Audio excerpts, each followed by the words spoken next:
Hello and welcome to Camnet TV Main News. My name is Jeffrey Ziambo to present top stories in the news tonight. Poor work culture annoys Deputy Government Chief Whip.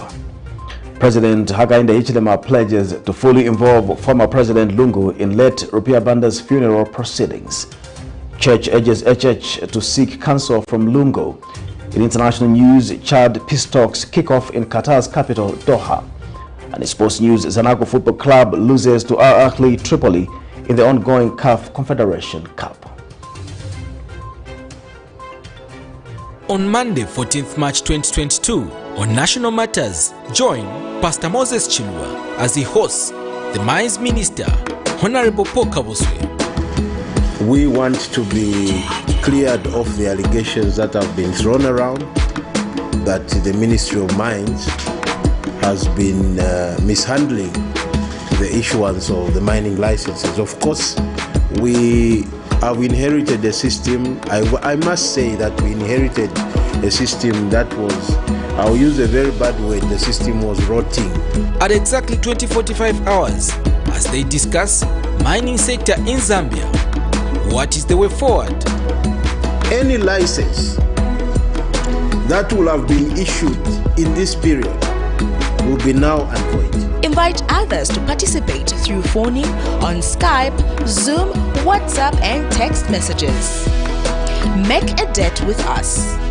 Camnet TV, not just another channel.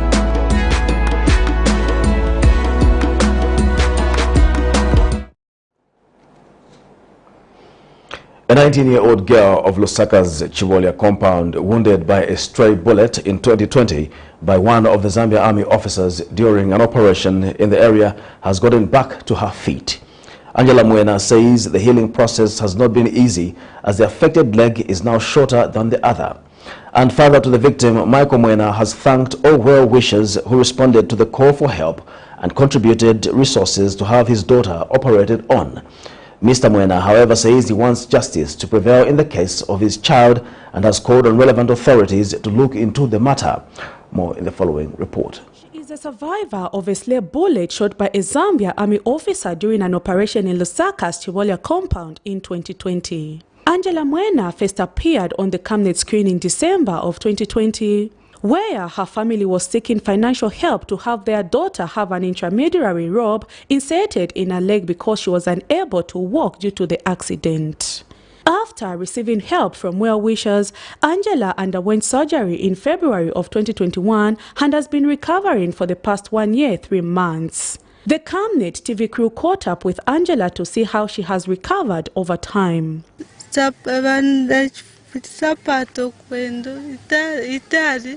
Kwendo nafupika so hapa imestaya ukape na nguyai kuenda sinkwanisa maningi niyeserako omo bana ntandizirako ngwirako kansimbi na ungasikomo mulungu abwezere.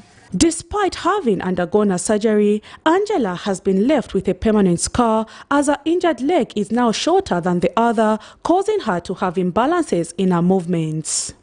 And father to the victim, Michael Mwene, is forever grateful to all well-wishers who came through at the point when the family was losing hope of seeing their child walk again. So mulungu ananipasira bakamuneti babwera banitandizira na benangu pali outside bananitandiza niwo ngazikomo ngati paline kulibe vamene ninga chose mulungu yeka ndiye amene azibavu bayongeza. The father now seeks justice from the government over the accident that has left their child with a permanent disability. Mr. Mwene has called on the relevant authorities to disclose which officer pulled the trigger that almost cut short the life of their beloved child. In chamene nipempa kuboma. Ba Minister of Home Affairs ba Jackie Mwimbu. Ba ikeko nipempa ba nikireko nzeru kuti muntu amene anachitikira anachita hivi apezeke. Central Police wa Zambia Police sibasebenza banakangiwa. Banakamba ati tikangiwa uchita investigate inkani, which means banakangiwa olo benze kuyopa uti benze kuyopa maybe.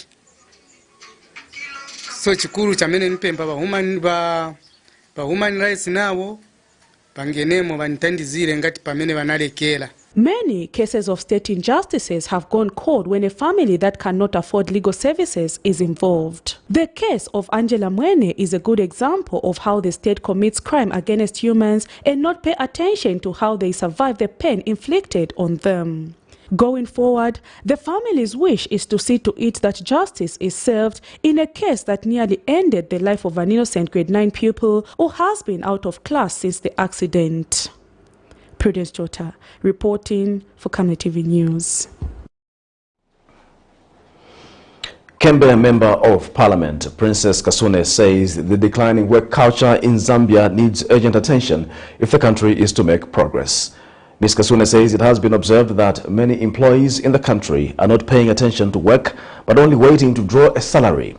The Kembe MP, who is also Deputy Chief Whip, says the call by the President Hakainde Hichilema during his address to Parliament Friday that employees should desist from waiting for handouts but work hard should be taken seriously by all citizens. Sometimes you go to an office, the receptionist is not even paying attention to what they are doing. That is the face of a company. That is the face of the organization. They are on Facebook or WhatsApp. The moment they hear your Honorable Kasune or Government Deputy Chief Whip, then, oh, Honorable, come and sit. Why should it be that in our own country we are treating each other like Animal Farm, where other animals are more equal than others?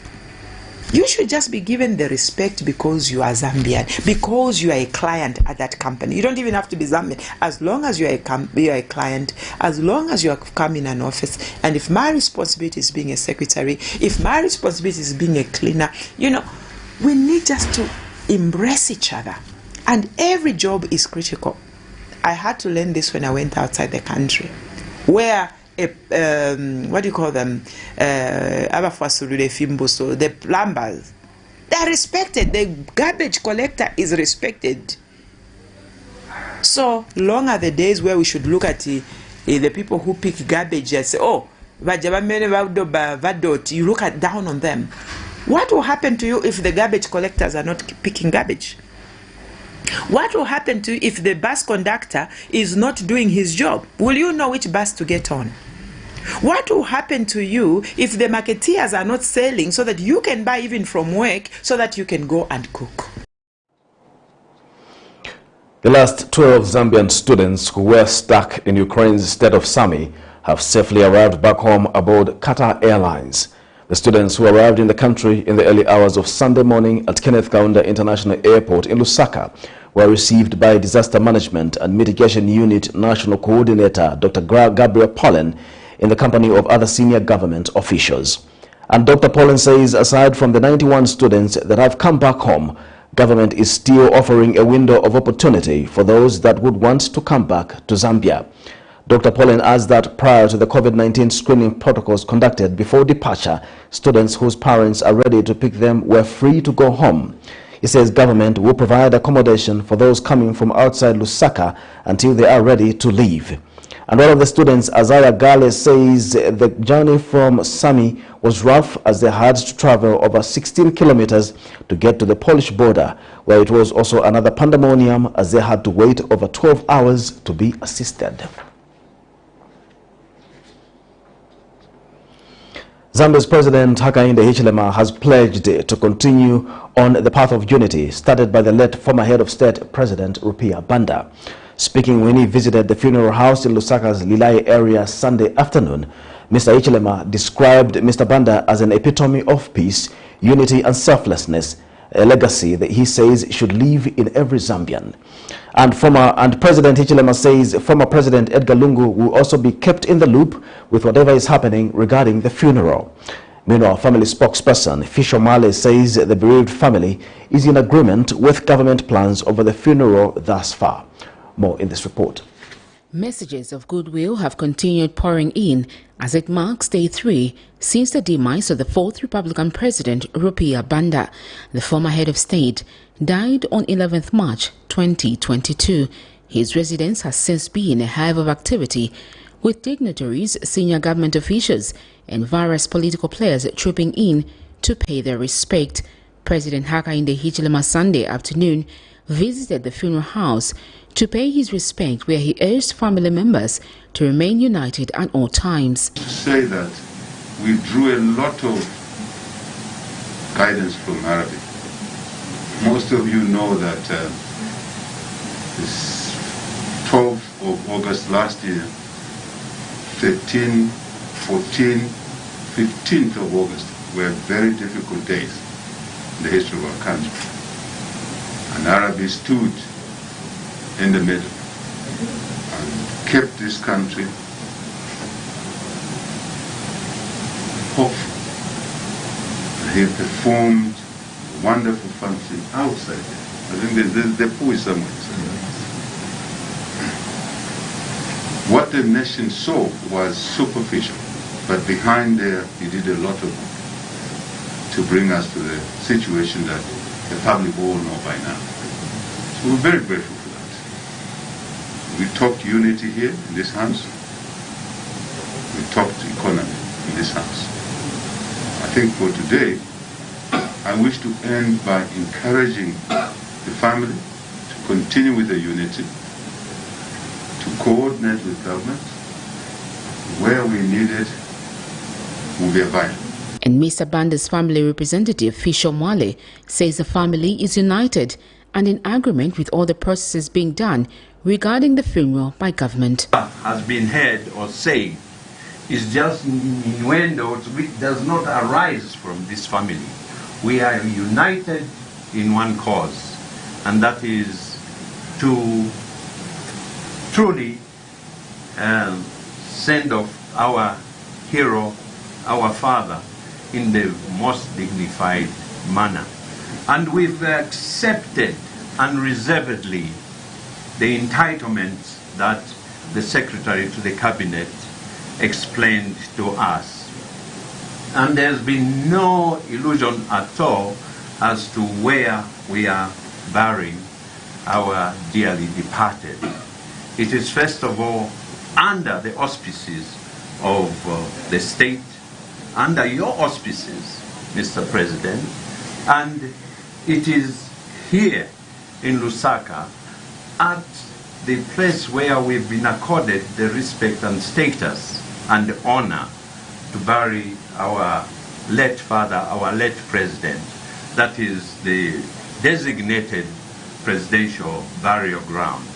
I want to assure you, Your Excellency, that at no time have we departed or deviated from that requirement. I thought I would seek your indulgence to take this opportunity to clarify to you some of the things which we surprisingly had.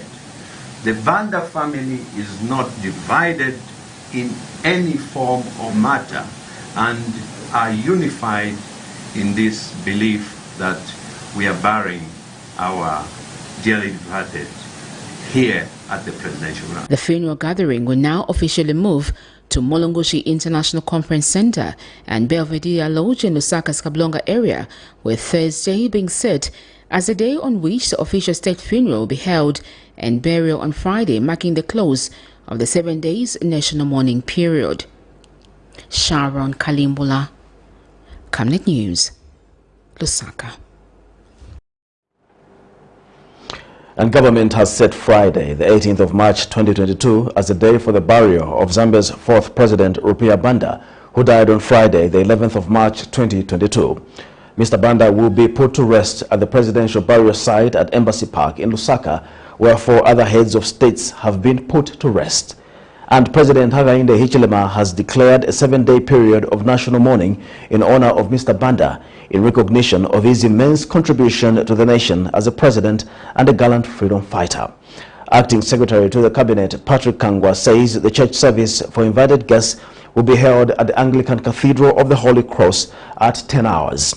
Mr. Kangwa says prior to the burial, government will host a state funeral on Thursday, 17th of March 2022 at 10 hours at the Lusaka Show grounds.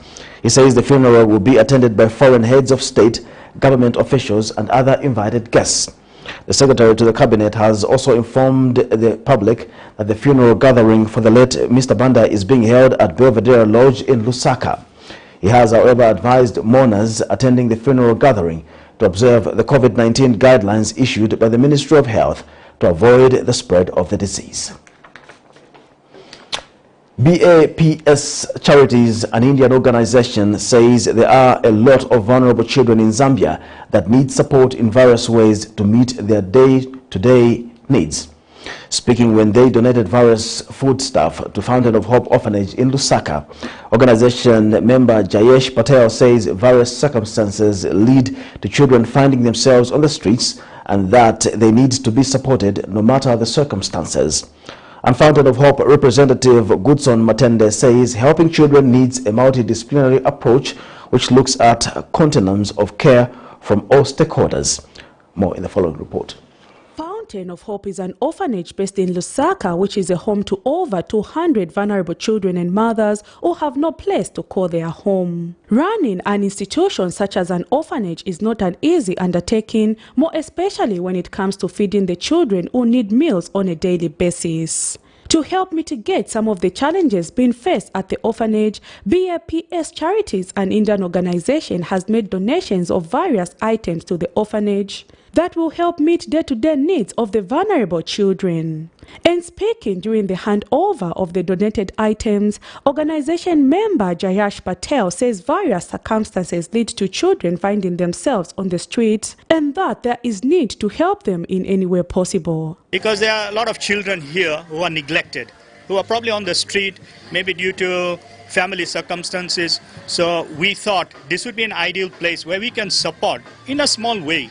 As we go along, we can support you later on, but we are thought of actually supporting you by giving you various items. So today, we are giving you foodstuff, their clothing, their hygiene material, and their stationery. Those are the things that you actually just told us that what you do over here.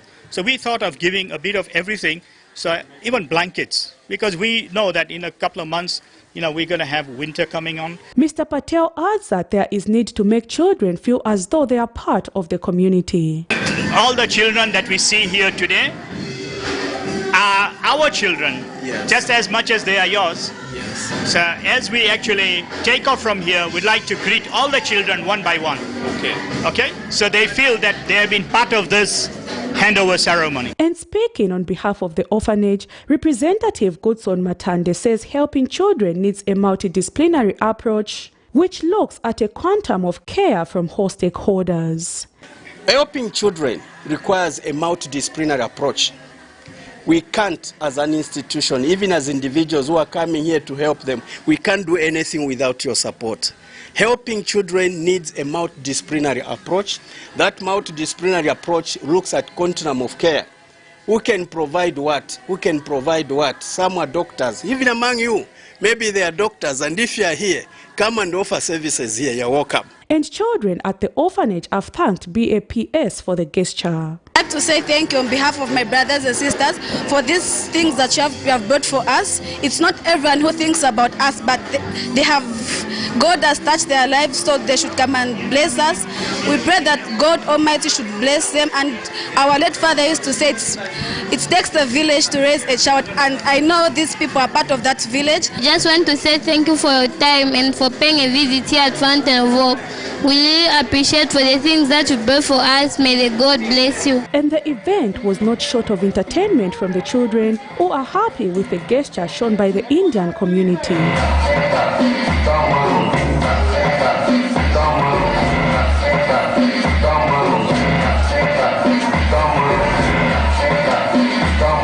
Prudence Jota reporting for Camnet TV News. We'll take a break. We'll be back with more news after the break. Savenda. Save nations, develop Africa. Connecting African countries to each other and connecting the African continent to the world. This logistics and global supply chain management group offers end-to-end solutions across all sectors of the economy. Agriculture, energy, telecommunications, finance, construction, transportation, and insurance. And now, its initiatives are greener than ever, operating in line with government guidelines and working to provide energy security for Zambia and beyond. 25 companies united under one group and one vision. Savenda, trade and logistics made easy.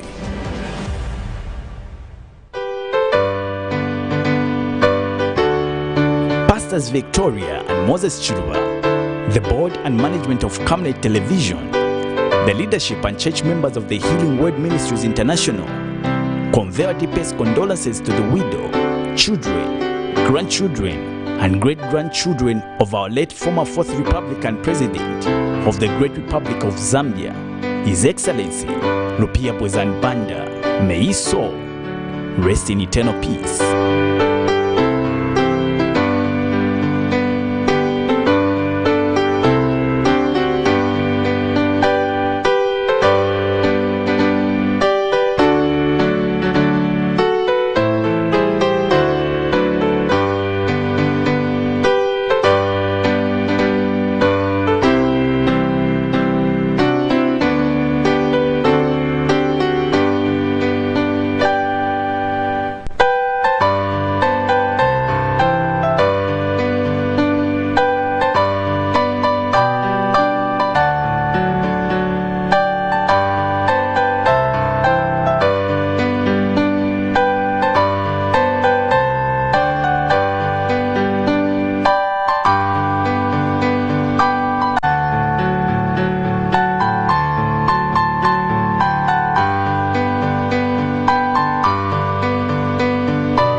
The trajectory of the business looks very positive, and it looks like we'll be able to launch the ministry. There's so much data. Mom. Yes, baby. It says here, global warming and climate change is caused by the pollution from careless activities of human beings. Wow! Son, do you know I can turn my phone into a TV remote? How's that possible? It's so easy. Check this out. Be smart, be fast with mega data from Zamtel. Get your 15 GB mobile data for only 100 kwacha, 30 GB mobile data for only 200 kwacha, and your 70 GB LTE data bundle with free Netflix, YouTube, Facebook, and WhatsApp. Visit our Facebook page, website, or service centers countrywide for more information. Zamtel, your digital lifestyle partner. On Monday, 14th March 2022, on National Matters, join Pastor Moses Chilwa as he hosts the Mines Minister, Honorable Paul Kaboswe. We want to be cleared of the allegations that have been thrown around that the Ministry of Mines has been mishandling the issuance of the mining licenses. Of course, we have inherited a system. I must say that we inherited a system that was, I'll use a very bad word, the system was rotting. At exactly 20:45 hours, as they discuss mining sector in Zambia, what is the way forward? Any license that will have been issued in this period will be null and void. Invite others to participate through phoning on Skype, Zoom, WhatsApp, and text messages. Make a debt with us. Camnet TV, not just another channel.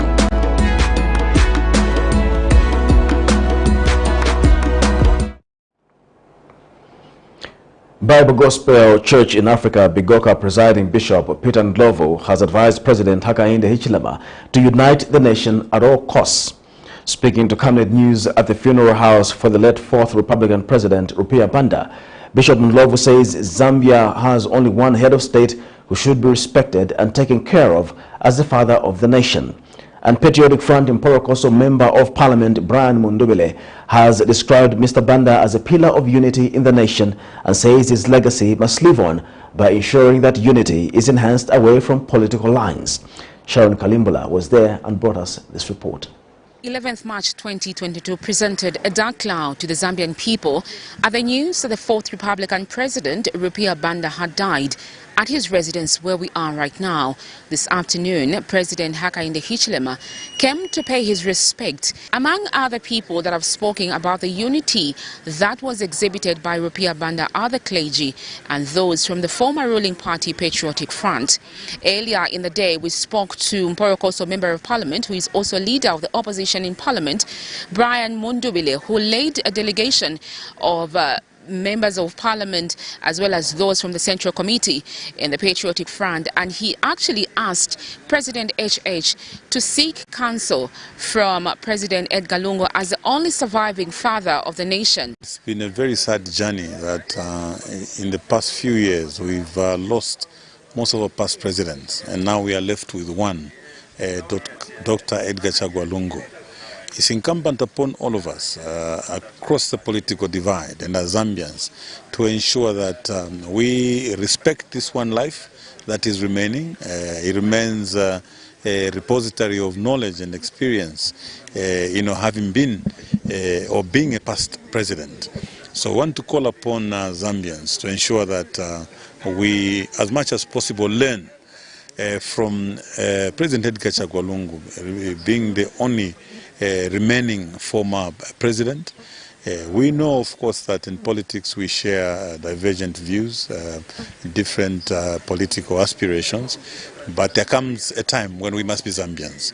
And it's through times like this that we must reflect deeply on how we want to go forward as Zambians. So I feel that Edgar Chagwa Lungu, as a former president, should remain an icon and a repository of knowledge where we all should go and consult, including the current president. Let him embrace his brother, knowing that now that's all that he has in terms of consultations, in terms of sharing experiences. He's the only one that we have. The father figure who was tolerant, who was able to forgive and forget. And personally, I would just remember one key element I learned from him. He always emphasized the aspect of loyalty, that you should be loyal to others for others to be loyal to you. Democratic Party President Harry Kalaba, who was also here to pay his respect and had a conversation with President Hakainde Hichilema on the sidelines as he was signing the book of condolences, which is placed right here at the residence of RUPIAH Banda. President RUPIAH Banda was a unifier, in our country, which is literally divided on ethnic and regional lines. President Banda was best suited to unify this country, to bridge the divide that exists in our country. I shudder to imagine who would do it, that he has gone. The age allowed him, the experience allowed him, everything allowed him to take up that statesmanship role, but it's gone. And also, he was playing a very big role in also unifying President Hakainde Hichilema and the former president, President Edgar Lungu. So he was trying to bridge the divide. So who would do it? It's difficult. So it's a huge loss for our country. And as a former foreign minister himself and myself, he's one person myself I used to consult. We also took time to speak to Bishop Ndlovu, who emphasized on the need for President HH to put aside all the differences and focus on uniting the country. To say that let us come together. The president of Zambia is now only left with one former president, and that you cannot take it out. And then those who have gone before him, he can also consult. It is important that we unify ourselves and we preach peace, and that the voice of one Zambia, one nation should continue to be promoted. And we wish that the President HH will just bring us together now. Even the departure of RB, we still have ECL as a former president. Let us also respect the office of the president so that it's honored and will continue to be honored as well. Sharon Kalimbula, Camnet News, Lusaka. The Kalumbila District Youth Association has challenged youths in the country to offer their time to community services, which will bring sanity to communities. Organization chairperson Boniface Suwokanya says it is important to ensure that institutions that offer health services such as clinics and hospitals are cleaned so as to help prevent diseases such as malaria.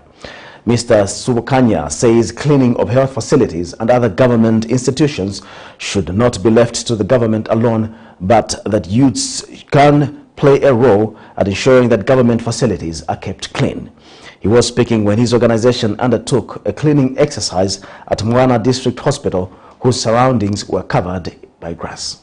To extend our appeal to other youths out there to say it is not a matter of being busy with other things. It is important once in a while to make sure that community services are offered to the community. We belong to the community, and we need to make sure that institutions like those that offer health services are clean. You know, there is also a saying that goes like, health is wealthy. So we feel for our colleagues that are in the hospitals, and of course we know that most of them are being attacked by malaria. And for that being the case, the least we can do as youths is to clear these places so that we can also fight malaria using this alternative, so that we do not have so many people heaped there for malaria cases.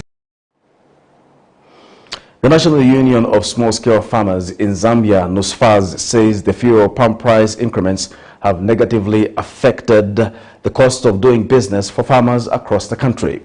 NUSFAS Executive Director Ebony Loloji reasons that at the time small-scale farmers were transporting their inputs to their farms, the price of fuel was not as high as it is now.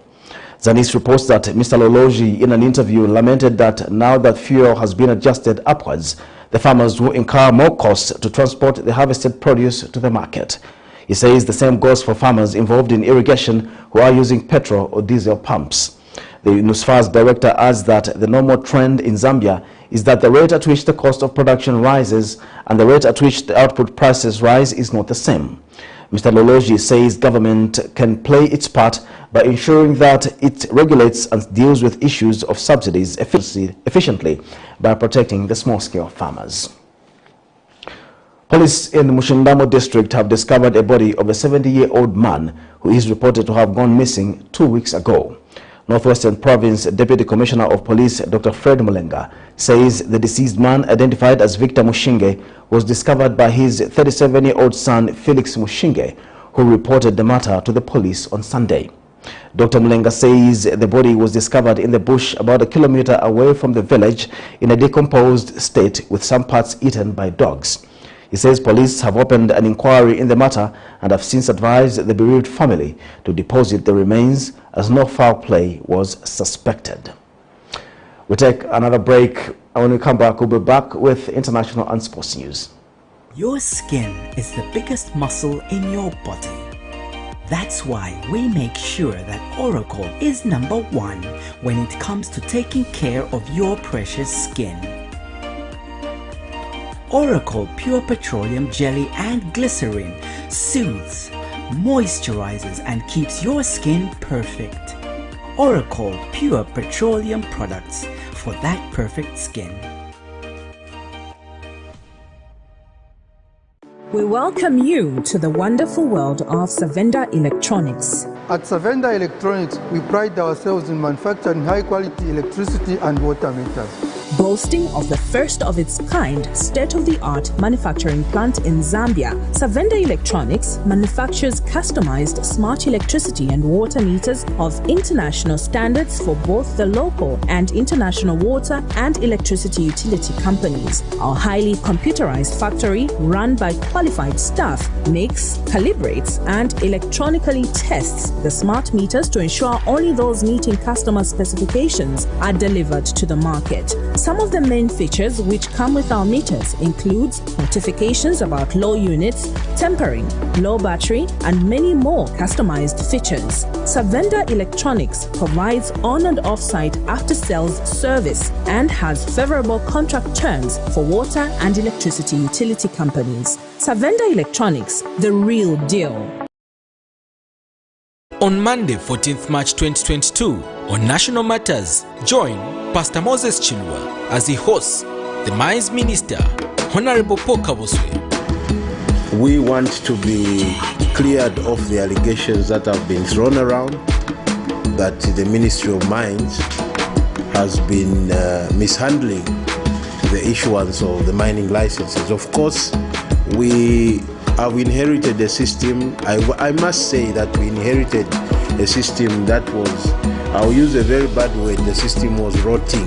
At exactly 20:45 hours, as they discuss mining sector in Zambia, what is the way forward? Any license that will have been issued in this period will be null and void. Invite others to participate through phoning on Skype, Zoom, WhatsApp and text messages. Make a debt with us. Camnet TV, not just another channel.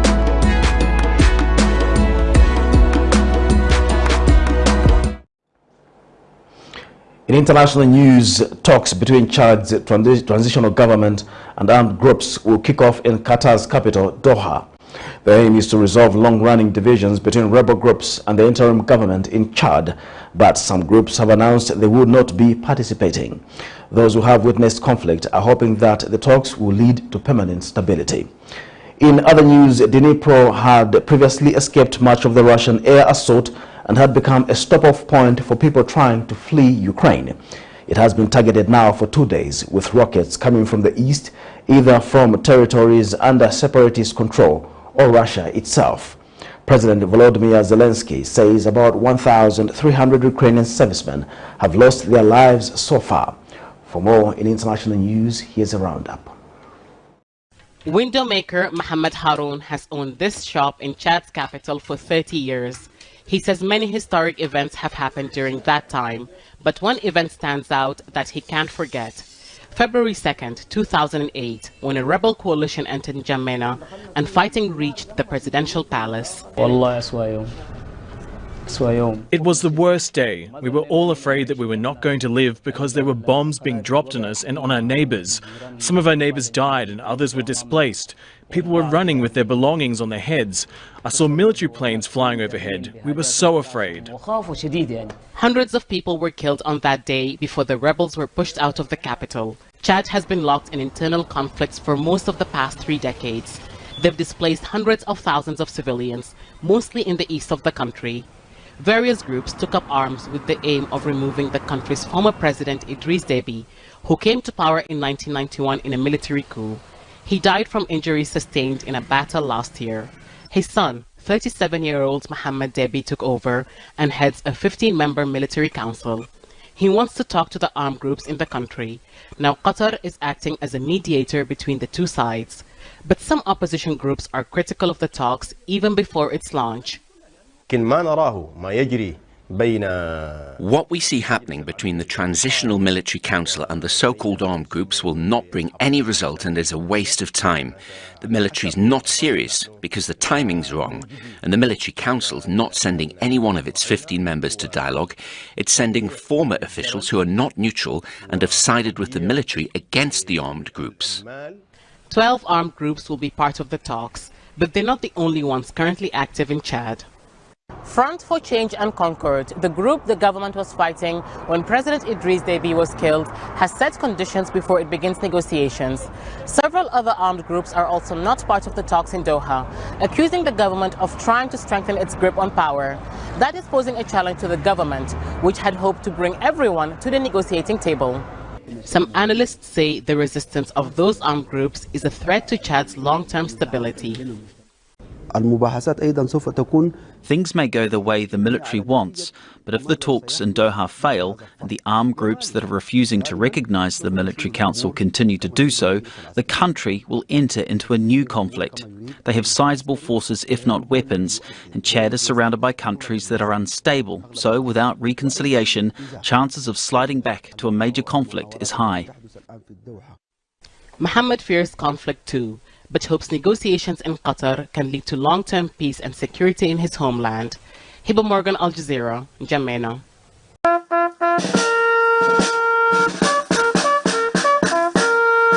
A farewell to another life cut short. The mounting toll of this conflict, now in its 3rd week. 21-year-old Alexander Velishko was killed on the first day of the war. He was on the front line in the Lugansk region in the east of the country. It took 2 weeks for his body to be retrieved and brought back to his hometown.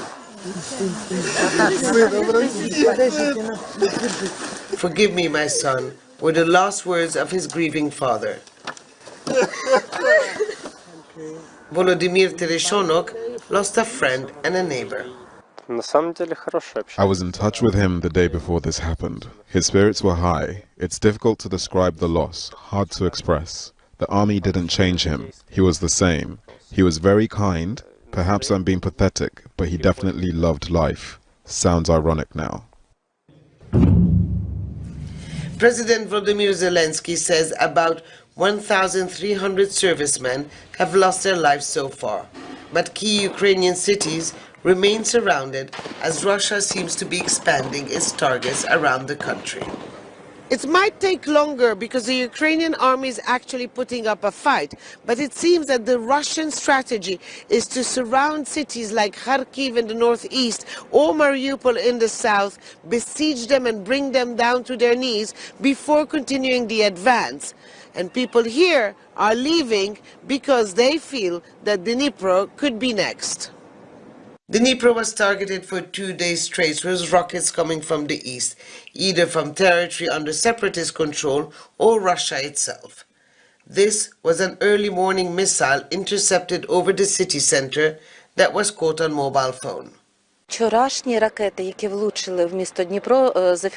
Our air defense system is weaker than at the beginning of the war.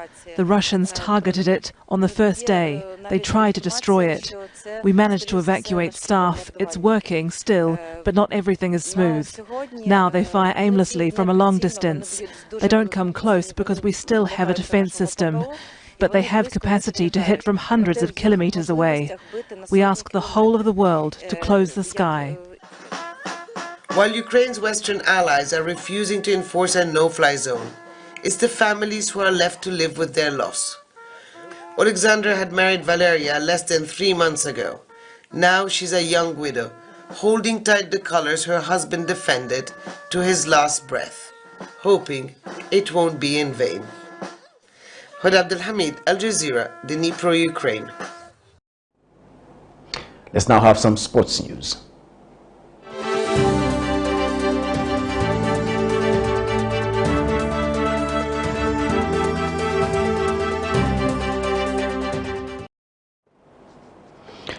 ZANACO Football Club has lost 2-3 against Libyan side club AHLY Tripoli in the ongoing Confederations Cup. AHLY Tripoli opened the scoreline at 12 minutes with Mohamed Fakir through a penalty, while the Zambian side came from behind to equalize through Abraham's young combo at 36 minutes. AHLY Tripoli's Mohamed Fakir scored another penalty at 64 minutes, making the Zambia ZANACO side fall in panic for an equalizer which came at 81 minutes through Moses Perry. The ZANACO side was, however, unlucky when Motels Bala Abushina of AHLY Tripoli scored in the additional 2 minutes to lead his side into victory. To end the Camnet TV news, the headlines once again. Poor work culture annoys Deputy Government Chief Whip. President Hakainde Hichilema pledges to fully involve former President Edgar Lungu in late RUPIAH BANDA'S funeral proceedings. Church urges Hakainde Hichilema to seek counsel from Lungu. In international news, Chad peace talks kick off in Qatar's capital, Doha.